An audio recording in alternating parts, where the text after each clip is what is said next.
दोस्तों civil court में clerk की बहुत सारी वैकेंसी आई है। लगभग कहे तो 3,300 प्लस पोस्ट है। ग्रेजुएशन पास होनी चाहिए। तो इसके बारे में आज हम कंप्लीट चर्चा करने वाले हैं इस वीडियो में। यदि आप ग्रेजुएट हैं, ग्रेजुएशन पास हैं और आपको सिविल कोर्ट में क्लर्क की जॉब चाहिए, क्लर्क की जॉब करने के लिए आप इच्छुक हैं, तो इस वीडियो को लास्ट तक देखें ताकि इसमें जो भी आपको जरूरी चीज़ें हैं आपको जानना चाहिए। इसको फॉर्म भरने से पहले क्या आप एलिजिबल है या नहीं है, सभी एलिजिबिलिटी के ऊपर हमने कंप्लीट चर्चा करी है। तो आपको इस वीडियो को लास्ट तक देखना चाहिए। देखो दोस्तों, सबसे बड़ी बात है कि सिविल कोर्ट यानी कि civil court district and session जज पटना के अंतर्गत इसमें क्लर्क की बहाली है।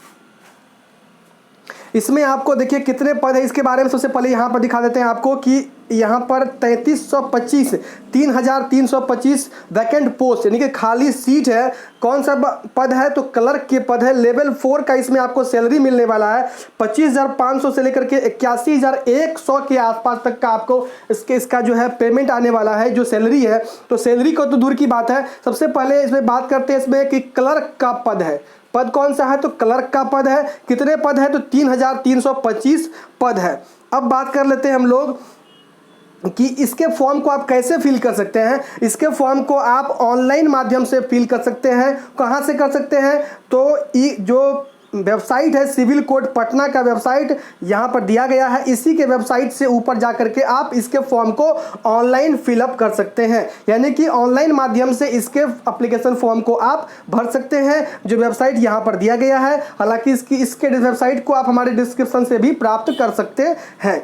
अब बात आती है यहाँ पर डेट की। तो opening date of online registration application form तो 20/9 यानी कि 20 सितंबर 2022 से स्टार्ट होकर के 20 अक्टूबर 2022 तक आप इसके एप्लीकेशन फॉर्म को ऑनलाइन माध्यम से भर सकते हैं। यानी कि 1 मंथ का बिल्कुल टाइम दिया गया आपको। 1 महीना के अंतर्गत यानी कि 20 सितंबर से 20 अक्टूबर के बीच इसको आप ऑनलाइन के माध्यम से फिल कर सकते हैं। अब इसमें देखिए क्वालिफिकेशन में क्या क्या मांगा जा रहा है। नंबर ए में क्या कहा जा रहा है? Candidate must citizen of India, यानी कि कैंडिडेट जो है, अभ्यर्थी जो है, जो फॉर्म भरेंगे उसको इंडिया का नागरिक होना अत्यंत आवश्यकता है। यानी कि इंडिया के बाहर के लोग इसको नहीं भर पाएंगे। नंबर बी में बैचलर डिग्री और equivalent in any discipline from recognised university, यानी कि बैचलर डिग्री यानी कि कहने का मतलब आप ग्रेजुएशन की डिग्री आपके पास होना चाहिए। बीए, बीएससी, बीटेक या फिर जो भी डिग्री आपके पास है बैचलर की, सब चलेगा इसमें। तो बैचलर की डिग्री आपके पास होना चाहिए, स्नातक की डिग्री आपके पास होना चाहिए।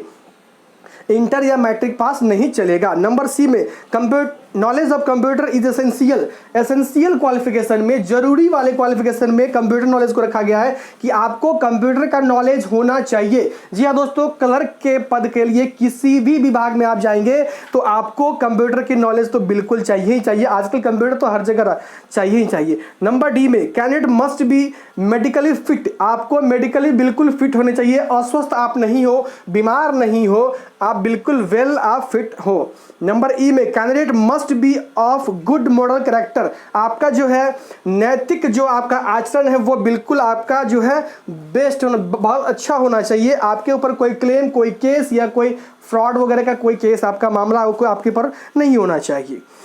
उसके ऊपर क्या कहा गया नंबर 3 में कि भैया आप जब इसके एप्लीकेशन फॉर्म को करें तो keep a print out of the application, यानी कि आप जब इसके एप्लीकेशन फॉर्म को भरेंगे तो उसका एक प्रिंट आउट आप रखेंगे ताकि भविष्य में उसके उपयोग में लाया जा सके उस प्रिंट आउट को, क्योंकि बाद में मांगा जाएगा तो इसको आप प्रिंट आउट को भी रखेंगे। और मेरा माने तो इसके PDF को भी अपने मेल या फिर किसी तरीके से उसको सेव करके रखें ताकि यदि आपका हार्ड कॉपी मिस भी हो गया तो उसको आप फिर से बाद में प्रिंट आउट कर सकेंगे। इसके बाद की बात करें हम लोग, देखिए यहाँ पर जो बहुत मैंडेटरी चीज़ है, the candidate are required to write the declaration mention below their on handwriting in black ink on white sheet of paper. कहने का मतलब एक डिक्लेरेशन आपसे लिखवाया जाएगा। देखिए ये डिक्लेरेशन यहाँ पे है, हिंदी अंग्रेजी दो माध्यम में है। आपको जिस भी माध्यम में लिखना है आप लिख सकते हैं। ये जो है देखिए ये हिंदी माध्यम में और यहीं पर जस्ट करें बात ये अंग्रेजी माध्यम में। ये आपको अपने हाथ से ब्लैक पेन यानी काला कलम से वाइट पेज यानी कि आपका सादा पन्ना के ऊपर आपको लिखना है और लिख करके इसको अपलोड भी करना पड़ेगा फॉर्म भरते समय में। पेज आपका वाइट होना चाहिए, कोई धुंधला कलर का या लाइनदार रूल नहीं होना चाहिए, और पेन आपका ब्लैक होना चाहिए, कोई अलग कलर ब्लू या फिर कोई और रेड वगैरह यूज़ नहीं कर सकते हैं इस डिक्लेरेशन को लिखने के लिए। उसके बाद जो फोटोग्राफ के बारे में कहा गया है, candidate will have to upload their scan photograph and signature in black ink, यानी फोटोग्राफ जो आपका है वो न्यूली होना चाहिए और सिग्नेचर भी आपका ब्लैक पेन से होनी चाहिए, कोई रेड या फिर कोई ब्लू वगैरह पेन से नहीं।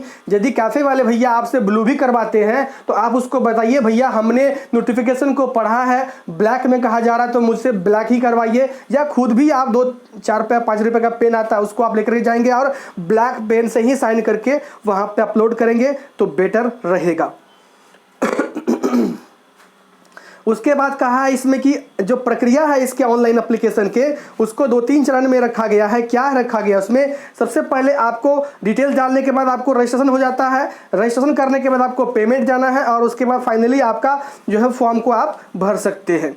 तो वो तो कैफ़े वाले का मैटर है, वो कैफ़े वाले समझेंगे बुझेंगे, ये आपको बुझना नहीं। यदि आपको खुद से भी फॉर्म भरना है तो नेक्स्ट वीडियो आ रहा है हमारा, कैसे आप खुद से भी फॉर्म भर सकते हैं अपने लैपटॉप मोबाइल से, वो भी हमने बताया है, वो भी चीज़ आप देख कर खुद से भी अपना फॉर्म भर सकते हैं, वो अलग मैटर है। हमको इस नोटिफिकेशन के ऊपर चर्चा करना है, हम कर रहे हैं। अब बात ये आ रही है यहाँ पर एज लिमिट की बात कर रहे हैं। सबसे बड़ी मैटर होता है कि एज लिमिट, आपका उम्र क्या होना चाहिए।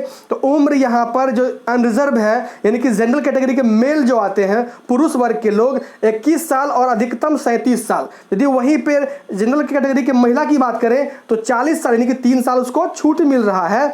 वहीं पर यदि हम लोग बात करें जो कि BC 2 की और BC 1 की, तो वहां पर भी आपको 21 से 40 साल तक का एज दिया गया है। और वहीं पर यदि SC और ST की बात करें, महिला हो या पुरुष हो, उसको 42 साल। यानी कहने का मतलब छूट की बात है 37 साल और प्लस आपको 3 साल OBC के लिए और 5 साल SC ST के लिए, यानी 42 साल। यदि आप जनरल के पुरुष हैं तो 37 साल उम्र तक, जनरल के महिला हैं तो 40 साल के उम्र तक, यदि BC 1 BC 2 के महिला पुरुष कुछ भी हैं तो 40 साल तक के उम्र में, और यदि SC ST के महिला पुरुष हैं तो आप 42 साल तक के एज को आप फिल कर सकते हैं ये फॉर्म। और वो भी डेट है आपका 1/9/2022, 1 सितंबर 2022 को आपको मिनिमम 21 साल और मैक्सिमम आपका ये आपकी कैटेगरी के हिसाब से होना चाहिए। ऐसा नहीं कि जिस दिन आप फॉर्म भरने जा रहे हैं उस दिन अपना डेट ऑफ बर्थ निकाल लीजिए, हमारा तो हो गया, ये नहीं।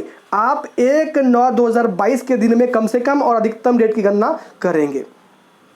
रिजर्वेशन की जो बात है, रिजर्वेशन जो स्टेट गवर्नमेंट की होती है वो तो आपको मिलना ही मिलना रहता है। इसके अलावा जो और भी जानने वाली बात है इस फॉर्म के लिए, आपको जो पेपर वगैरह रखने हैं जो भी प्रूफ के लिए, आधार, वोटर ID या फिर पैन कार्ड वगैरह, वो आपको रखना ही है। अब आपका आता है बात एग्जामिनेशन फॉर्म के फी की बात, एग्जामिनेशन फी की बात। कैंडिडेट आर रिक्वायर्ड टू पे एग्जामिनेशन फी ओनली थ्रू ऑनलाइन मोड। इसके जो पेमेंट को आप करेंगे वह ऑनलाइन मोड से ही सिर्फ कर पाएंगे। आपको अपने डेबिट कार्ड, क्रेडिट कार्ड या नेट बैंकिंग UPI के माध्यम से आप पेमेंट कर पाएंगे। ऑफलाइन चालान या कैश की कोई बात नहीं है। अब कितनी बात करें हम लोग कि जनरल, BC 1 BC 2 और EWS, ये 3-4 कैटेगरी के लोग के लिए 800 रुपये का पेमेंट है, 800 यानी 800। वही बात कर ले हम लोग SC और ST और फिजिकली हैंडीकैप्ड स्टूडेंट के लिए, तो उसके लिए 400, सीधा आधा आधी की बात है, यानी कि 400 रुपया आपको SC ST और फिजिकली हैंडीकैप्ड लोग के लिए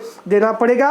और यदि जनरल, EWS, BC या EBC के कैंडिडेट आप हैं, आपको 800 का पेमेंट देना पड़ेगा, चाहे वो मेल है या फीमेल। बहुत सारे फॉर्म में क्या होता है कि फीमेल को कम लगता है, लेकिन इसमें वो नहीं है, कैटेगरी वाइज इसमें मेल फीमेल कुछ भी हो सबको उतना ही पे करना होगा। उसके अलावा सिलेक्शन का प्रोसेस की बात यहाँ पर, तो सिलेक्शन का प्रोसेस में भी यहाँ पर क्या लिखा गया है, आपका प्रिलिमिनरी टेस्ट है आपका। द कमिटी में organise test on the basis of multiple choice objective questions, यानी कि MCQs क्वेश्चन होगा, ऑब्जेक्टिव क्वेश्चन वाला ये एक एग्जाम लेंगे जिसमें कि आपको रिटन टेस्ट में होना है। देखिए एग्जाम जब क्वालिफाई कर जाएंगे उसके बाद आपका रिटन टेस्ट 90 मार्क्स का होगा, उसका इंटरव्यू आपका 10 मार्क्स का होगा।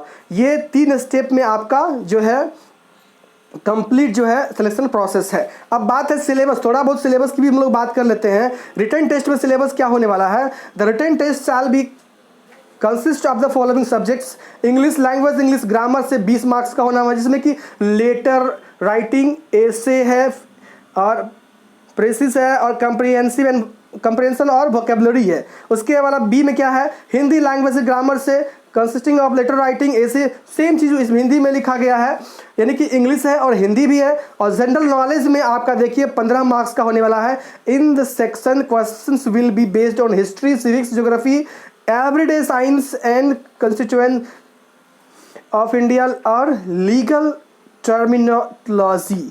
ये आपका जनरल नॉलेज में होगा। Math and matriculation standard, math आपका मैट्रिक लेवल का होगा 10 मार्क्स का। इसमें आपको बोर्ड मास, सिंपल जो कैलकुलेशंस है इसमें, उसके अलावा जो भी इसमें है टाइम ऑफ वर्क है, calculation of the simple compound and state interest है, रेशियो एंड प्रोपोर्शन है।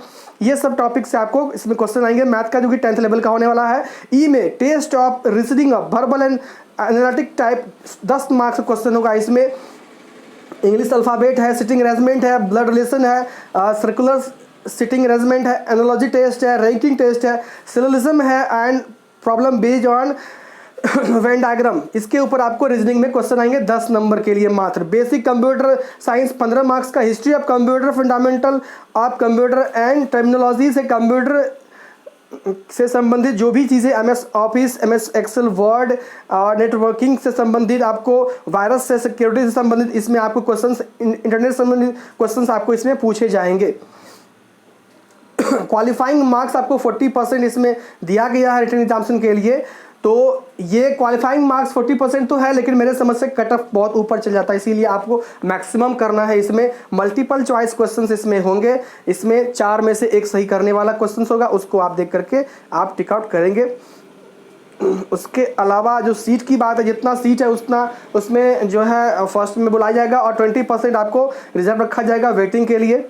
उसके बाद the candidate will have to, यहाँ पर देखिए समझिए 9 number, the candidate will have to download the admit card from the website of the civil court, यानी कि विद्यार्थी को, कैंडिडेट को डाउनलोड करना होगा एडमिट कार्ड वेबसाइट के ऊपर से। और इसमें जो है hard copy the same will not be send to them, यानी कि हार्ड कॉपी आपको भेजा नहीं जाएगा, आप इसको वेबसाइट के ऊपर से ही डाउनलोड कर सकते हैं, ऑनलाइन ही डाउनलोड कर सकते हैं। दोस्तों यही कंप्लीट 6 पेज का नोटिफिकेशन था, जो बहुत ज़रूरी चीज़ें थी बोर्ड ने इसमें मेंशन करी है। यदि आपको 10th लेवल की फॉर्म भरनी है तो इसी के अंतर्गत सिविल कोड में पियून की वैकेंसी है। आपने उस वीडियो को जरूर देखा हो, यदि नहीं देखा हो तो हमारे चैनल पर जाइए, हमारे डिस्क्रिप्शन में उसके लिंक दिए गए हैं, वहाँ से भी क्लिक करके आप उसको पढ़ सकते समझ सकते हैं। उसमें पेमेंट कम दिया गया है, उसमें जो फ़ी है, फ़ी इसमें 300 से 600 का ही पेमेंट्स में फ़ी रखा गया है। 10th लेवल की वैकेंसी मात्र है, एज भी अच्छा खासा उसमें दिया गया है और उसको भी आप भर सकते हैं, अच्छा खासा पद है उसमें भी। दोस्तों आशा करता हूँ यह वीडियो आपके लिए बहुत ही इन्फॉर्मेटिव हुआ। यदि हुआ है तो एक लाइक जरूर बनता है और दूसरे के साथ भी इस वीडियो को शेयर करें ताकि वो भी इसके लाभ प्राप्त कर सके और इसकी जानकारी प्राप्त कर सके। धन्यवाद।